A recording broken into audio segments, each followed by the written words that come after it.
exciting game, and we're really pleased that we won it. It was a hard-fought game. I thought Idaho had a really good game plan, both on offense and defense, and their quarterback, Petrino, made tons of plays. I thought our guys responded well. What we did well offensively, we certainly ran the ball well, and we controlled the ball, and when we needed to run the timeout, which is always difficult to do, our offense did that. The other thing I think is pretty, I guess, noteworthy is that we've not turned the ball over offensively, taking care of the football, and that's important. Defensively, we were not great at times getting off the field, and I think some of that has to do with some of the plays that they made, but certainly there's things that we can do better. The other thing that was disappointing, we did not get a takeaway in that game, but we had normally been doing that.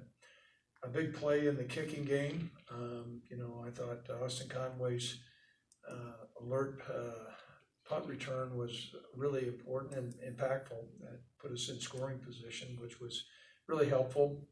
There's certainly areas of improvement we need to do. I think we need to be able to stay on the field longer offensively. We certainly got to throw the ball better, and those numbers are not inaccurate. They're accurate, and so we're off pace as far as completing passes. It's not like we're going to turn into a Washington State and throw the ball all the time, but we've certainly got to be more efficient, and there's a lot of different reasons why, which I'll be more than happy to address that as we go. Certainly excited about playing the University of Tulsa. They came off a really tough loss against Oklahoma State. I know they had battled back. They jumped out, Oklahoma State had jumped out ahead of them, and then the resolve of their football team, they came roaring back and actually were ahead at halftime. And I think they've got an excellent quarterback, Zach Smith. Played the majority of the game. He did not complete the game. Boomer came in at the end, so I don't know what his status is, but he certainly is an excellent quarterback. He runs that system well. Coach Montgomery has been a head coach there for a certain number of years and has done an excellent job. He was part of the whole Art Briles tree at University of Houston, and then at Baylor when they're really building their dynasty and their offensive explosiveness. So we've got our hands full. We're excited about playing. We are 3-0, so that's a good place to be, but we've got to figure out how we can get to 1-0 and win this next game. I also want to say thanks to the fans. I thought it was an excellent home crowd. Those are the type of games that we really enjoy, and I think it speaks well for the University of Wyoming to be able to attract that number of fans for our second game. Certainly, the weather and how we've been playing has had a big impact on that. But I want to say thanks because that certainly is important as it drives college football. So at this time, questions? No further questions? Yes. Craig, when you evaluate that, what are the reasons for the lack of production? Right. I went through the film meticulously, and then in this game in particular, and first of all, I think we got to start with protection. There was some times that we were not protecting Sean nearly as well as what we need to, and that's not to sugarcoat some of his lack of performance, but that's where it does start. And so there was a couple times when he either was hit just when he released the football or had somebody in his face, and you're going to have some of that, Davis, but too much, and so we have to do that. Sean's fundamentally, he's got to get his feet set a little bit better, and I think sometimes he's rushing some things. Even sometimes when he's on the run, he was out of sync a little bit. So some of the balls that were thrown were catchable balls, but they were not ideal balls. And so, it's kind of a three-headed monster there.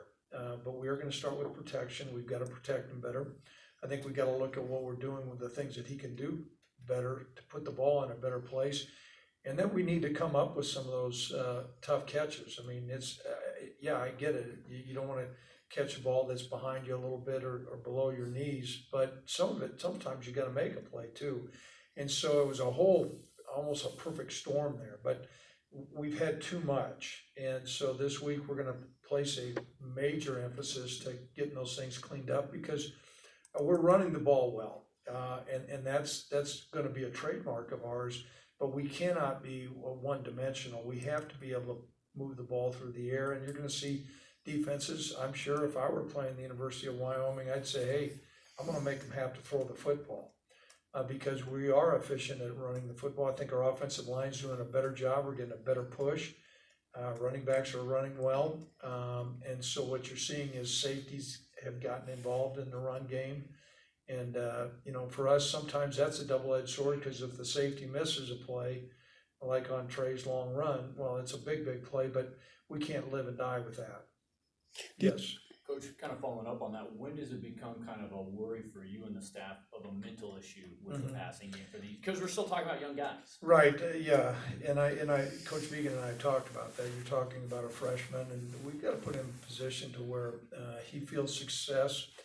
I have seen him time and time again in practice throw the ball really efficiently. So, but there's a difference between practice and you've got a scout team out there and you're not under duress, and then when you go out there and do it in the game. However, I thought he threw the ball fairly well last year, and so we've seen him do it. And I think this is where Coach Vegan's really going to hone down and dial up some things that are going to be really effective for him to put him in position to be successful.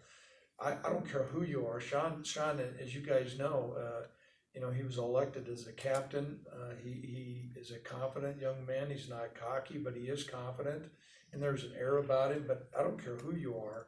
After a while, you got to experience some success. I do think his threshold of confidence is going to see him through, though. I just don't think he's a guy that's not self-assured. I think he is, but we got to have him do some things that are going to put him in position to do well.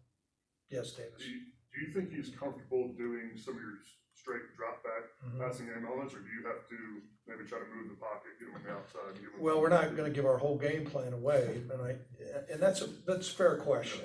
I think our offensive system is very complex, and that's why one of the reasons why you see these guys have transitioned in the NFL, because much of it is NFL stuff. We're feeding with a fire hose, and right now he's probably getting drenched a little bit. And so I think we need to look at what we do with him, but we cannot go into a shell and just say, okay, we're not going to throw him, and the only thing he's ever going to do is these real simple throws. He's got a strong arm, and so we're going to need to dial up some of the things that he does best.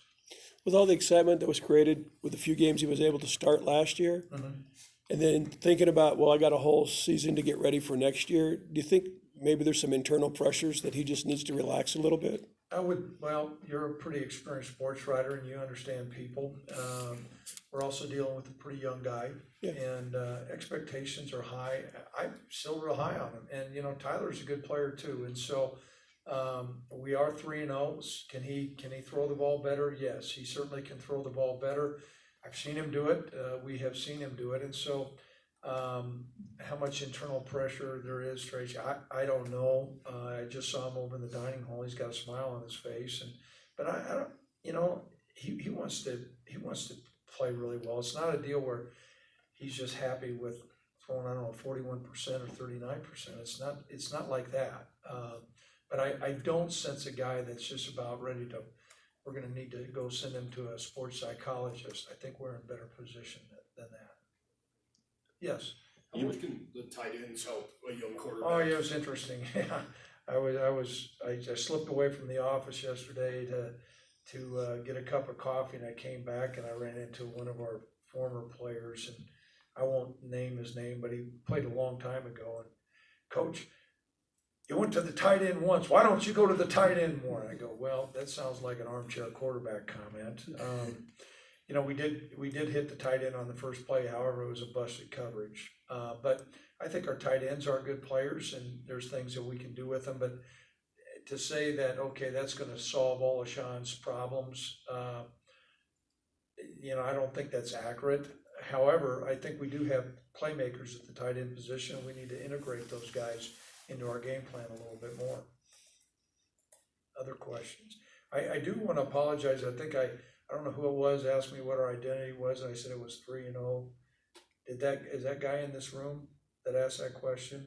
I don't believe so. I think it was our guy that was covering. Okay, I was being a little testy, and some of you guys know me pretty good. You know, I do think we need to have an identity, and Coach Vegan and I spent some time on that. We gotta hone down what we're doing and get some things that we do really well. We are running the ball well, so that may be our identity, but we cannot just be, you know, a team that doesn't do anything but run. Coach, Yes. can you build on the fact that you found ways to win with a younger football team? Well, that's been, you know, and I brought that up to our team in the locker room. I said, we're gonna enjoy the win because it was not easy. You know, there was some beautiful things. I think when you get the ball back and you got 3 minutes left and the other team knows that you have to run and you're able to run the clock out, that's a good thing. Or when they get the ball down, it's 1st and goal on the 2 and we hold up, those are some good things. Thought we punted better. And we're finding resourceful ways to win games. However, when you are operating on those margins to continue, you're not going to be very successful very long. We've got to get better. We have to have continual improvement. When you have some young players, they need to play well. And then when you have some seasoned veterans, I think Tyler Hall is playing great right now, and Logan Wilson's playing really well. They're leading the way. So I know we're 3-0. There's probably some historians in the room. Wyoming very rarely starts out 3-0. We are there, but we're not looking. I mean, I'm stating that, but we got to look forward and see what we can do to get to 1-0. And when I was saying that, it was interesting. I was saying we got to figure out a way to get to 1-0. Rocket was looking at me going, wait a minute, Coach. What do you mean 1-0? We are. Well, the mantra is we got to figure out what we got to do to win the next game. Yes. Is this your first trip back to Tulsa since you coached there? Boy, you've gone through my bio pretty well. No, I've had the pleasure. I've gone down a couple times recruiting, but it was interesting. I walked across campus and went through their stadium. When I was a young coach, I think I was 26 years old. Lovey Smith and I were on the staff together, and Lovey was a young coach also. And you know, we painted the steps. We hung ceiling tile in the players' locker room. The stadium's changed. It's really been updated since that time. But it was a great 2 years there. But I can date myself a little bit. I can tell you this: there was no videotape. It was 16 millimeter film, and the guy who filmed it was a daytime plumber. So we had they're probably in a much better position right now. But I'm looking forward to coming back. And Coach Montgomery, while I don't know him, he enjoys a great national reputation, and you know, it should be a classic game. I know at one time Tulsa was in our conference and we played them, so there is some history there as well. Yes, David. Chris, you guys have been outscored 24-0 the first quarter this year. Is there anything you can put your finger on as to happening? Boy, you can take a cold bucket of water and just dump it on a 3-0 record, but that's why your job. I understand that. No, we're talking about that. It was a point of emphasis last week, and you know, I think some of it, you know, we had a pretty good drive and we didn't come up with any points, and then we didn't get off the field. So we're going to emphasize it some more. It's certainly not in our plans. I do think, and it's not to say, okay, we're just going to go out there and be vanilla and, you know, kind of figure out what they're going to do, and then we're going to really play. That's going to come back and bite us in the butt if we don't get that corrected. So we're going to make it a point of emphasis to be more aggressive with our calls this week. There were a lot of questions with the offensive line coming in this season with some guys who lost to injury, some guys that were moving around. And, you know, through 3 games, they've only given up 2 sacks. But it sounds like, you know, from your initial comments about what's ailing the passing game, that maybe that sacks number isn't the best way to assess how that unit's performed so far. No, I really don't think so. Here's what I look at. We need to improve our protection. Also, Sean's got some pretty good mobility. So sacks is not the only indicator. The other thing that I see is, you know, we're getting a surge, and where before at times we would just be stoned at the line. Most of the time there's some yardage for the back to at least gain some yardage, and sometimes there's some pretty gaping holes. And so I think we're a much more cohesive group. We have, you know, a couple players that are not there, you know, but the guys that have come in their place have done well, and we are getting good movement. And so beyond the pass protection, which we've got to improve, But I think we're getting a better push on the offensive line to where our backs are able to make some hay. Given their youth, has it been impressive to see how they've come along as young as that line is? Yeah, I was real concerned about that, and we have a new coach and a bunch of new players in there, and, yeah, they have adapted to the, maybe some new philosophies that we're teaching them, some new techniques, but they're playing really well together. And, you know, on the sideline, I don't hear any clamoring or any finger pointing or anything like that. They're a good group, and I think they're gonna continue to get better, and we're gonna have them for a long time. Yes, Davis? Well, Antonio Velasquez, coming off that knee injury last year, how do you think he's performed? I think he's done well. You know, he got a little bit concerned. He tweaked his knee in the game. He got rolled up on, but I think he's playing well. And Rudy Stouffer's the other tackle's playing well also. Nick Moore's a guy that you put on scholarship right before the start of the season, and I think, you know, most casual fans might say, like, the holder, you know, why are you putting the holder on scholarship? But, you know, it seems to me that you're not going to put a guy on scholarship unless he's meant an awful lot to this ball Right. club. What's he meant to this team? For the Well, last 4 years? that's a great question. I mean, he came in as a quarterback and was a capable holder. At one time, we were gonna have him punt. He runs some scout team receiver for us. And, you know, a lot of the operation that goes into the extra point field goal comes down to a good snap and a good hold. And so he's been very consistent. He's on track to graduate. He's been a really good team member, and so he's playing. And, you know, if you look outside, I think there's a sign that says since our staff's been here, we've awarded 33 walk-on scholarships, and he's one of them. Yes, Davis? How did you guys come out injury-wise? Any concerns? Well, we'll see, you know, I'll find out later on today where we're at. It was a hard physical game. You know, most everybody finished, but there's always some remnants, and so if there's anything up there, I'll let you know. Can you talk more about Tulsa? You talked about the quarterbacks, but Brooks at running back, and they're, you know. Well, they've got, you know, the style of offense they run, it's a fast-paced offense. They get a lot of plays in. I know against Oklahoma State, they had 49 plays in the first half. And so they balance out the passing game and the running game. Their offensive line comes off the football, and they've got a couple tandem running backs that really do a nice job. And so it's not like you can just be minus in the box and count on them just playing basketball or grass basketball. Now they're going to run the football, and so that makes us have to account for that. Defensively, I think they're a stingy defense. They operate on a three-man front, and so that's going to be a little bit different for us as well. And they stun a lot, and so that's going to be a challenge for our offensive line as well. Yes, Davis? Do you still expect to not have Antonio this week? We're going to be hopeful that he is going to be here. Matter of fact, I would say I'm gonna visit with him tomorrow. Is he still in California right now? He'll be in late tonight. Okay. Are there any other questions?